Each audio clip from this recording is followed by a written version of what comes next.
Oi pessoal, tudo bom?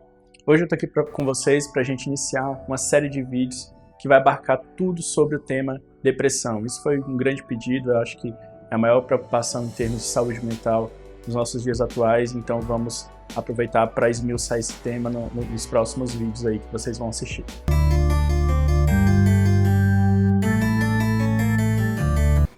Começando por hoje, acho que o ponto necessário para se iniciar é exatamente a definição de depressão.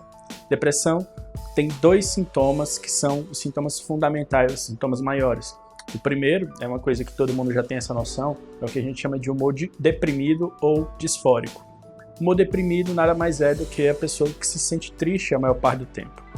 E esse é um senso comum, a maior parte de nós já entende a respeito disso. Mas existe também um outro tipo de humor que eu falei, que é o humor disfórico. E aí a maioria das pessoas não conhece. A disforia nada mais é do que quando a pessoa tem uma reação desproporcional ao estresse, à frustração, ou então mesmo sem nenhum motivo, mesmo sem frustração, mesmo sem estresse. Então, por exemplo, aquela pessoa que você chega para ela e fala bom dia. Ela, bom dia para quem? Bom dia por quê? Bom dia para... Não tem motivo, o dia é ruim, tal. Ela fica muito irritada. É aquela pessoa que, por exemplo, está no trânsito e acontece alguma coisa, ela já sai xingando e buzinando de um modo muito exagerado. Esse é o primeiro ponto. O segundo sintoma maior, mais importante, é o que a gente chama de anedonia. Anedonia é a diminuição do prazer em atividades que anteriormente eram atividades prazerosas. Então, um exemplo clássico, por exemplo, em crianças e adolescentes. A criança gosta bastante de jogar videogame e aí, a partir de um determinado momento, ela não quer mais nem jogar videogame. Até a atividade que dá prazer ela não quer mais. Em adulto, por exemplo, tem uma reunião para jogar futebol com os amigos, para assistir futebol, e aí nem para essa reunião mais aquela pessoa quer ir.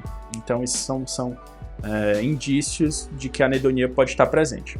Além desses dois sintomas que são os maiores, digamos assim, pelo menos um dos dois tem que existir para a gente ter o diagnóstico de depressão, existem vários outros sintomas, que são alterações, por exemplo, de sono, tanto para mais como para menos. A pessoa pode ter hipersonia ou insônia, alteração de foco, memória, aprendizado. A pessoa que tem depressão, ela tem um déficit cognitivo aí que muitas vezes até se equipara ao de uma demência, ou seja, bastante sério, realmente fica inviável aprender de modo satisfatório se a pessoa está no meio de um quadro depressivo.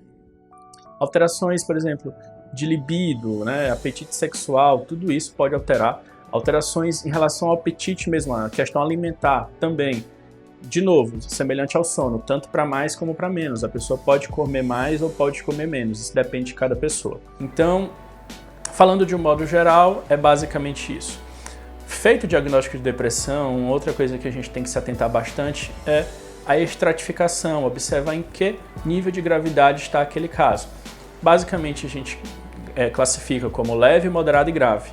O grave, o mais importante de todos, é quando a pessoa tem ideação suicida, ou seja, ela tem pensamentos a respeito de morte, de tirar a própria vida.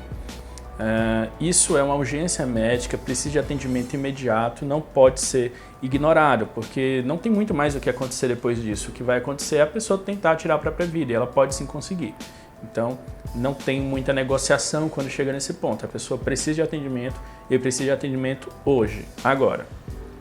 Nos casos de depressão leve, a gente pode falar que são casos que muitas vezes eles têm uma remissão espontânea dentro de até 6 meses e não é obrigatório o tratamento medicamentoso, às vezes só psicoterapia já resolve.